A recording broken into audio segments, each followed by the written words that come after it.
Eles riram, cuspiram, chamaram ela de nada diante de todos. A matilha inteira assistia à sua humilhação, até que o silêncio caiu como morte. O rei Alfa se levantou. Seus olhos queimavam, e quando ele falou, ninguém ousou respirar.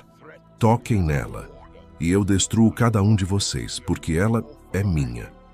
O cheiro de jasmim selvagem chegou antes dela. A pedra negra do salão refletia as tochas nas paredes como um espelho de obsidiana, multiplicando a luz em fragmentos frios e imóveis. 400 lobos, alfas de territórios que se estendiam do Alasca ao Golfo do México, betas cujos ancestrais haviam testemunhado guerras que não existiam em nenhum livro humano, guerreiros que carregavam cicatrizes como mapas de batalha, estavam completamente imóveis. Não era o silêncio de quem espera, era o silêncio de quem acabou de ver algo impossível e ainda não encontrou palavras para nomear. Nara-Voz estava de joelhos no centro do círculo de julgamento, o vestido branco da cerimônia rasgado no ombro esquerdo, um corte fino no lábio inferior que havia parado de sangrar, mas ainda pulsava a cada batida do coração. O cabelo castanho escuro tinha caído em ondas desordenadas sobre o rosto, úmido da chuva de outubro que ela havia atravessado a pé quando os guerreiros de Sera a buscaram no quarto sem pedir licença. Ela não chorava.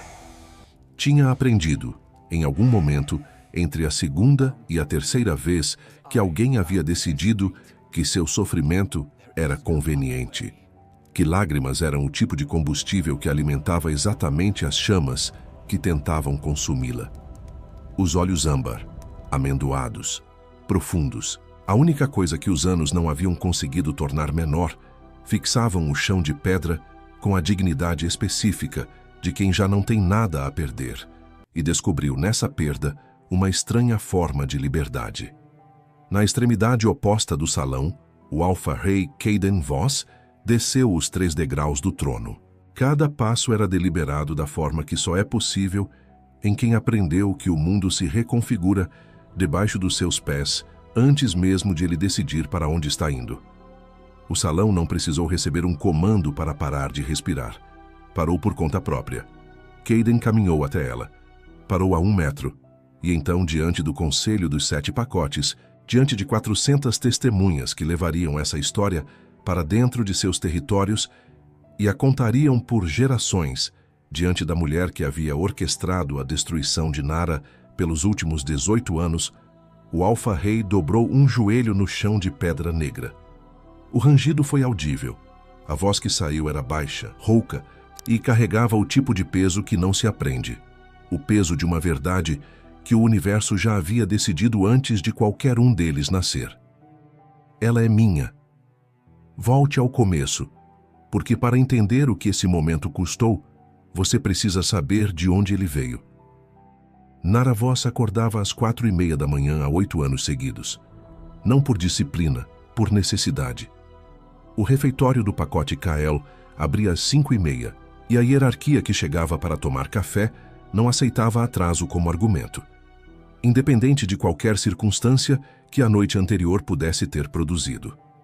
O pacote Kael se erguia nas montanhas fechadas do norte de Vermont, o 5º maior da costa leste dos Estados Unidos, um território de pinheiros negros e granito cinzento, onde o inverno durava 6 meses e a crueldade não precisava de estação. Nara media 1,65 m, tinha cabelo castanho escuro, que crescia em ondas desordenadas até o meio das costas, sem nunca ter recebido o tipo de cuidado que faz o cabelo de uma mulher parecer intencional, pele oliva, com uma cicatriz horizontal de 4 centímetros na clavícula esquerda. Lembrança de um treino cujo acidente nunca foi investigado, porque a vítima não ocupava a posição que justificasse investigação. E olhos âmbar que mudavam para quase dourado quando ela estava furiosa. O que havia aprendido a controlar com a mesma eficiência fria com que controlava tudo que poderia ser usado contra ela. Filha de um beta morto em combate de fronteira antes de ela completar 2 anos, e de uma mulher humana que havia saído 3 meses depois do nascimento, sem deixar endereço nem explicação, Nara havia crescido sob a tutela formal de Sera Kael. Sera era prima do alfa regional Marcus, e ocupava a posição de coordenadora administrativa do pacote, com a autoridade de quem entende que cargos sem glamour frequentemente carregam mais poder do que os cargos que aparecem nas cerimônias. Ela tinha 46 anos, cabelo ruivo mantido sempre impecável, mãos compridas que se moviam com a precisão de quem calcula cada gesto, e uma crueldade que havia amadurecido a ponto de não precisar mais de justificativa, havia se tornado simplesmente o modo como as coisas eram. O refeitório cheirava a café queimado e a pinheiro encharcado de outubro toda manhã. Nara conhecia cada centímetro das tábuas de carvalho do assoalho da cozinha. Sabia quais rangiam sob peso, sabia qual gaveta travava se o ar estivesse úmido, sabia em que ângulo exato a luz artificial do teto criava um ponto cego que ninguém mais havia notado. Havia aprendido tudo isso da forma que se aprende quando um espaço é o único lugar onde ninguém te observa, com atenção, com paciência e com a consciência discreta de alguém mapeando rotas de fuga que espera nunca precisar usar. A humilhação mais recente havia acontecido 3 dias antes da cúpula anual. Durante o jantar formal de boas-vindas aos delegados que chegariam para o evento, com 80 lobos de alto escalão sentados à mesa longa do salão principal, Sera havia se levantado, copo de vinho na mão, sorriso de quem já avaliou o custo da situação e concluiu que é 0, e anunciado que a sopa principal havia sido comprometida por descuido no preparo. Olhou diretamente para Nara enquanto dizia isso. A culpa não precisou ser explicitada. O olhar foi suficiente. Era mentira. Todos os 4 assistentes que trabalhavam naquela cozinha sabiam que era mentira. A sopa havia sido preparada com a precisão que Nara aplicava em tudo o que fazia, porque errar era o tipo de coisa que ela não podia se permitir, não pelo orgulho, mas pela economia de sobrevivência que a havia ensinado que qualquer deslize era munição. Mas ela ficou parada, de avental, no centro do olhar de 80 pares de olhos, e não disse nada, porque já havia aprendido que se defender custava mais do que absorver. O que Sera não conseguia alcançar, e o que havia tentado alcançar de todas as formas disponíveis durante 18 anos, era uma coisa pequena e teimosa que existia no centro de Nara, como um fogo que não tem combustível óbvio, mas também não apaga. A convicção, sem evidência e sem testemunha, de que ela não era o que diziam que era. Ela não sabia de onde vinha essa convicção, mas sabia que enquanto a mantivesse intacta, ainda era ela mesma. O Alfa-Rei Cayden Voss chegou à sede do pacote Kael na tarde de uma quinta-feira de outubro, com 3 SUVs negros, 12 guerreiros de elite e o silêncio específico de um homem que já não precisa fazer barulho para ser o objeto mais denso na sala. Ele tinha 30 anos, havia herdado o título aos 21, depois de uma transição que o conselho descrevia em linguagem diplomática, e os guerreiros descreviam como o momento em que percebemos que ele não era apenas o filho do rei anterior, e havia passado os 9 anos seguintes construindo uma reputação que funcionava como campo gravitacional. Coisas se dobravavam na direção dele antes de ele chegar. Media 1,93 m. Os ombros carregavam a geometria de quem foi construído para suportar peso, não apenas físico. Olhos cinza-prata que os membros do seu próprio pacote descreviam, sempre em privado, como a tempestade que já decidiu onde vai cair. Voz de baixo que não precisava de volume para fazer conversas pararem no meio de frases. Cheirava a pinheiro negro depois da chuva, a ozônio antes do trovão, a couro velho e a algo mais fundo. Terra de floresta que não vê sol direto, o tipo que guarda umidade por meses.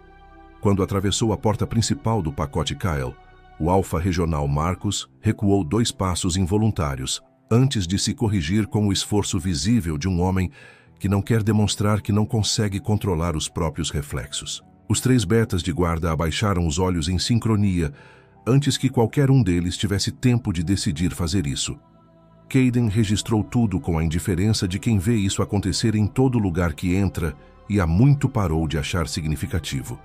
Tinha chegado com a agenda fechada, auditar os 4 pacotes da região Nordeste, suspeitos de irregularidades na cadeia de proteção territorial, assinar os acordos de fronteira com os pacotes canadenses e partir em 72 horas.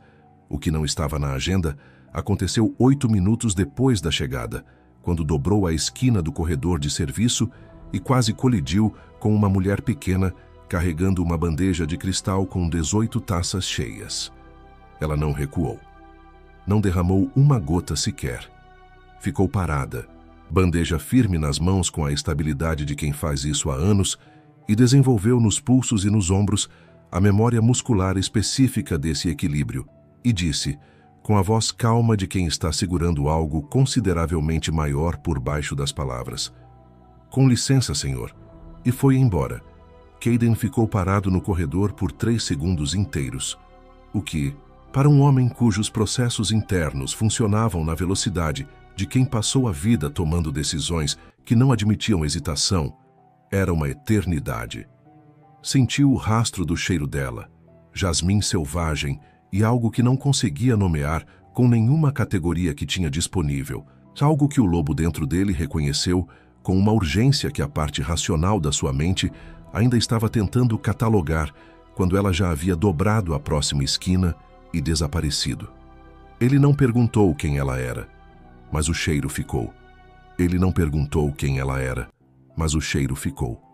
E o lobo dentro dele, que havia aprendido, nos 9 anos desde que Kayden havia assumido o título, a funcionar como extensão da sua racionalidade e não como força concorrente a ela, estava fazendo algo que não havia feito desde que Kayden tinha 16 anos, ignorando completamente os argumentos que a mente racional apresentava.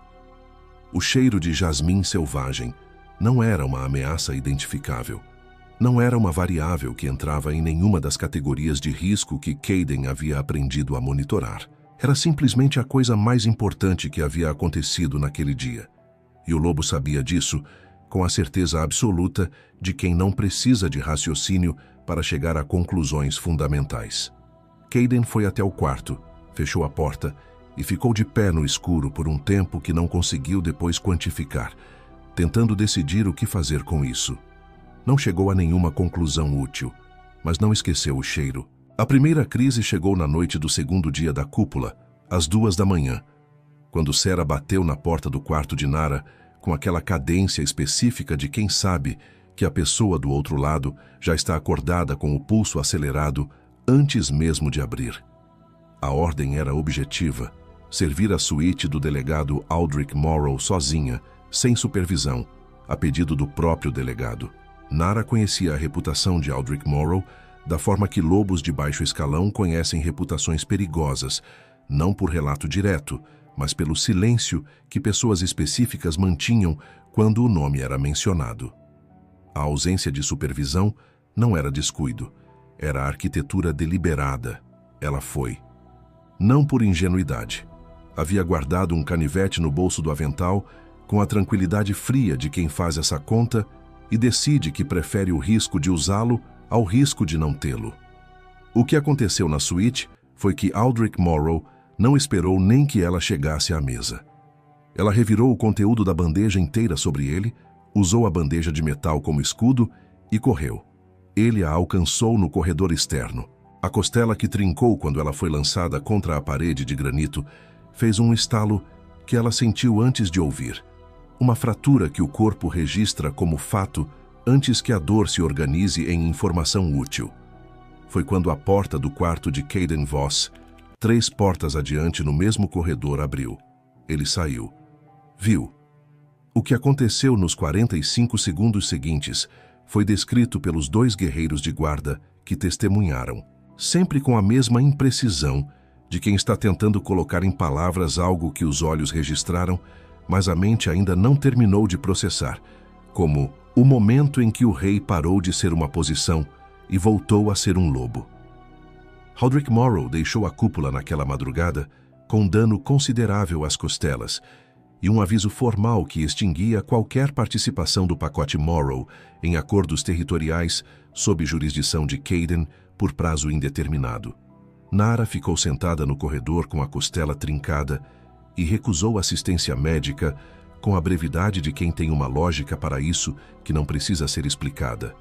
Porque na economia de sobrevivência que ela habitava, receber ajuda criava dívidas que cobravam juros altos e nos piores momentos. Kayden desceu até ela, ajoelhou-se na sua frente, a primeira vez informal, sem que ele ainda conseguisse nomear completamente por que o corpo havia tomado essa decisão antes que a cabeça terminasse de deliberar, e disse apenas: "Deixa eu ver." Ela disse não. Ele ficou, sem insistir, sem se levantar, simplesmente presente na posição que havia escolhido, até que ela finalmente deixou. Nenhum dos dois nomeou o que tinha acontecido, mas o lobo dentro de Kayden havia parado de ignorar o que sabia desde o corredor de serviço, e isso o manteve acordado, quieto e perturbado, até que a luz do amanhecer começou a entrar pelas frestas da janela. A segunda crise foi construída com cuidado.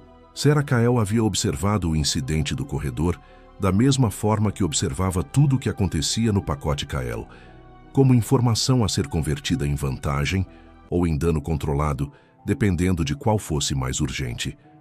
A atenção de um rei direcionada a Nara não era apenas incômoda. Era o tipo de perigo que Sarah havia passado 2 décadas inteiras arquitetando para que nunca acontecesse. Na manhã do 3º dia, durante a sessão formal de julgamento de infrações internas, uma tradição da cúpula, em que cada pacote apresentava casos para arbitragem real, Sarah se levantou e acusou Nara formalmente de espionagem. A acusação era elaborada com a competência de quem a preparou por semanas. Documentação falsificada, com a paciência de artesão, depoimentos de membros do pacote que deviam favores a Sarah, uma narrativa de traição construída para ser plausível antes de ser verdadeira. Sarah havia chegado ao poder com exatamente essa habilidade. Não força bruta, mas a capacidade de tornar mentiras em fatos antes que alguém pensasse em checar os originais. Nara foi conduzida ao centro do círculo com o vestido branco obrigatório do acusado e o lábio cortado, de quando os guerreiros de Sarah haviam batido na porta dela às 5 da manhã, sem avisar e sem pedir permissão para entrar. 400 pares de olhos. O conselho dos 7 pacotes nos assentos elevados. Kayden no trono, lendo os documentos que Sarah havia submetido, com a expressão fechada de quem processa informação rápido demais para que nenhuma conclusão apareça no rosto. Nara ficou de joelhos e fez a única coisa que Sarah havia passado 18 anos tentando destruir. Não implorou. Ficou em silêncio, ereta quanto a costela trincada permitia, olhos âmbar fixos no chão de pedra negra, e esperou. Não pela misericórdia de ninguém, pela verdade. Ela não sabia ainda que a verdade estava a 45 segundos de chegar. Erhan havia servido 3 reis. Era beta, tinha 63 anos, um rosto que guardava mais informação do que revelava, e uma habilidade específica que os 3 reis anteriores haviam descoberto da mesma forma, seguindo o rastro de uma mentira que havia sobrevivido tempo demais. Ele havia passado as últimas 18 horas fazendo exatamente isso, rastreando o rastro de dinheiro, documentos e silêncios que Sarah Kael havia deixado ao longo de 2 décadas, com a paciência de quem não precisa de urgência, porque sabe que o que está procurando está lá, esperando ser encontrado. Levantou-se no meio da sessão e entregou uma pasta a Kayden. Kayden leu em silêncio. 45 segundos. Os mesmos 45 segundos mais longos que aquele salão havia vivido. Quando levantou os olhos da pasta e olhou para Nara, a expressão que cruzou o rosto dele, por uma fração de segundo, antes que o controle recuperasse o território, era a de um homem que acaba de descobrir que o mundo inteiro havia mentido para ele sobre uma coisa que importava mais do que ele havia percebido que importava. Porque a pasta de Erhan continha um exame de sangue com 24 anos, um registro de nascimento alterado, com competência suficiente para enganar arquivos comuns, mas não o tipo de análise forense que Erhan aplicava quando havia motivo, e a prova de que Nara Voss não era filha de um beta morto e de uma humana fugitiva. Era filha de Helena Voss, irmã mais nova do pai de Kayden, desaparecida há 23 anos em um acidente que o conselho havia arquivado sem investigação aprofundada, porque Sarah havia garantido que não houvesse nenhuma. Helena havia deixado uma criança. Sarah havia mantido essa criança viva porque matar a herdeira direta de uma linhagem real produziria perguntas que ela não queria responder. Então, a havia envenenado de outra forma, com anos, com humilhação, com a certeza administrada em doses diárias de que ela não valia nada, que era ninguém, que existia apenas para servir. Era mais eficiente e mais prazeroso. O exame de sangue revelava também o marcador genético que aparecia em menos de 1% dos lobos de cada geração. O marcador de uma mate bond de sangue real. O lobo de Kayden não havia reconhecido o cheiro de jasmim selvagem no corredor de serviço como familiar. Havia reconhecido como seu. A reação física de Kayden ao ler isso foi involuntária e visível da forma que as coisas são quando um homem que passou uma vida inteira mantendo controle absoluto sobre cada reação finalmente encontra algo que não obedece ao controle. Os olhos cinza-prata viraram inteiramente prateados. A temperatura do salão subiu 2 graus de forma mensurável. Os 12 guerreiros de elite recuaram um passo em sincronia, instintivamente, porque o rei havia parado de ser contido e o corpo de cada um deles sabia disso antes de qualquer processo consciente. Ele se levantou, desceu os 3 degraus, atravessou o salão, dobrou o joelho no chão de pedra negra diante da mulher que o mundo havia decidido que não valia nada, e disse as 4 palavras que reordenaram tudo que estava dentro daquelas paredes. Ela é minha. Nara não aceitou passivamente. Essa foi a parte que os presentes no salão contariam pelo resto de suas vidas com o tom específico de quem está descrevendo algo que viu, mas ainda não terminou de acreditar completamente. Ela olhou para ele. De baixo para cima, ainda de joelhos, vestido branco rasgado, costela trincada, lábio com a marca do que havia acontecido de madrugada, e disse com a voz que havia mantido intacta através de tudo. Aquela voz que não implorava nem quando poderia, que não tremia nem quando havia motivo. Eu ouço o que você está dizendo, mas eu não sou de ninguém que não me escolheu quando eu não valia nada. O salão ficou mudo com o tipo de silêncio que acontece quando uma sala inteira processa simultaneamente que acabou de testemunhar algo que vai importar. Kayden ficou olhando para ela por tempo suficiente para que ficasse absolutamente claro que as palavras o haviam alcançado em algum lugar que poucos haviam chegado perto de tocar. E então disse, ainda de joelho, sem hesitação, sem o tipo de pausa calculada que seria de esperar de um homem acostumado a pesar cada palavra antes de pronunciá-la. Então eu escolho agora, e vou escolher para o resto. Sarah Kyle foi detida antes que o eco das palavras de Kayden terminasse de percorrer as paredes do salão. Os guerreiros de elite já haviam recebido o sinal de Erhan antes mesmo que Kayden precisasse ordenar. Ela foi conduzida ao centro do mesmo círculo onde Nara havia estado de joelhos minutos antes, com a simetria específica que só a justiça verdadeira consegue produzir. O julgamento de Sarah levou menos tempo do que o dela havia levado, porque as provas que Erhan havia reunido eram concretas, os crimes eram múltiplos e abrangiam não apenas a usurpação da posição, mas o encobrimento de uma morte da linhagem real, 18 anos de envenenamento sistemático de uma herdeira, e a apresentação de documentação falsificada ao Conselho dos 7 Pacotes, que era por si só um crime que havia chegado a resultar em execução em precedentes anteriores.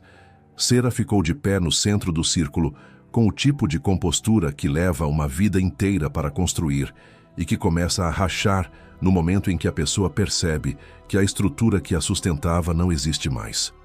Ela tentou falar 3 vezes.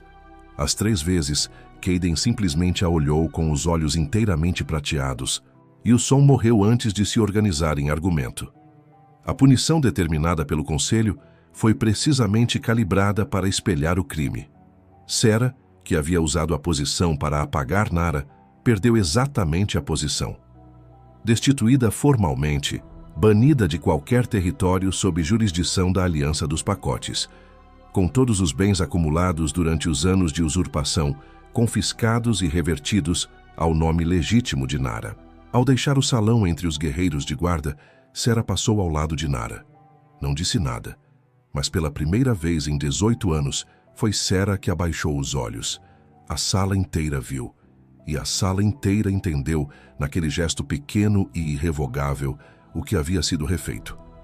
Não apenas a linhagem de Nara, não apenas o título, não apenas os registros no conselho, o equilíbrio de um mundo inteiro que havia sido construído sobre a premissa de que algumas pessoas existem para servir e outras para ser servidas, e que a diferença entre essas duas categorias é o poder que se herda e não o valor que se carrega. Aldrich Morrow, ouvindo o julgamento de sua cela improvisada nas dependências de segurança do piso inferior, fez os cálculos disponíveis e optou por negociar entrega voluntária antes que Kayden precisasse ir buscá-lo. A punição que recebeu foi proporcional, documentada pelo Conselho e permanente. Nara Voss passou as 72 horas seguintes em processo de reconhecimento formal de linhagem. Documentação, exames, a burocracia paciente da verdade, sendo restaurada nos registros do Conselho depois de 2 décadas apagada.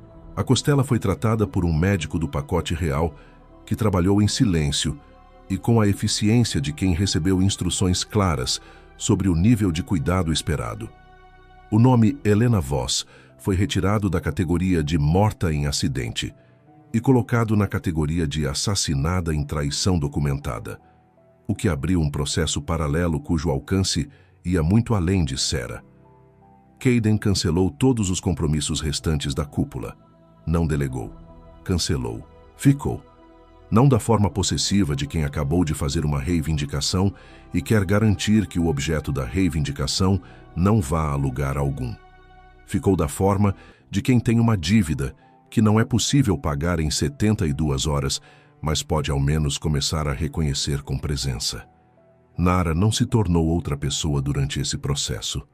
Continuou com os olhos âmbar que não pediam permissão para ver o que via, com a voz que não subia nem quando poderia, com a postura que havia aprendido a manter como única armadura durante mais de 2 décadas e que agora podia ser simplesmente quem ela era, em vez de proteção contra o que poderia acontecer. O que mudou foi o peso. Não havia desaparecido. Mas ela não estava mais carregando sozinha. Há histórias que ensinam que o amor encontra os merecedores, que a bondade é recompensada porque a bondade merece recompensa e que o universo tem o tipo de contabilidade que equilibra dívidas com a precisão de um livro-razão. A história de Nara Voss não é essa. É mais difícil do que essa. Ela ensina que o mundo distribui sofrimento sem consultar o mérito de quem vai receber, e que esse sofrimento não é prova de que a vítima valia pouco. É prova, quase sempre, de que quem o distribuía tinha medo de exatamente o quanto ela valia. Sarah Kyle não passou 18 anos destruindo Nara, porque Nara era fraca. Passou 18 anos destruindo Nara porque Nara era a única coisa que ameaçava o que Sarah havia construído sobre a destruição de tudo que veio antes. O crime não foi roubar a herança. O crime foi tentar roubar a crença de Nara em si mesma. E falhou. Porque a única coisa que 18 anos de humilhação sistemática, de acusações falsas, de costelas trincadas e sonos interrompidos, e dignidade atacada por todos os ângulos possíveis, não conseguiram apagar foi uma chama pequena, teimosa e completamente ilógica. A convicção, sem evidência e sem testemunha, de que ela não era o que diziam que era. Essa chama foi o que o lobo de um rei reconheceu no corredor de serviço de um pacote que a tratava como invisível. Não o sangue, não o título, não o marcador genético que Erhan encontrou em um exame com 24 anos de arquivo. A chama. O que ela se recusou a deixar apagar quando teria sido infinitamente mais fácil deixar. Kayden Voss dobrou o joelho no chão de pedra negra, não porque descobriu quem ela era. Dobrou o joelho porque reconheceu, em alguém que o mundo havia descartado, a única coisa que o poder real nunca consegue comprar. A capacidade de permanecer inteiro quando tudo ao redor tenta te convencer de que você não é.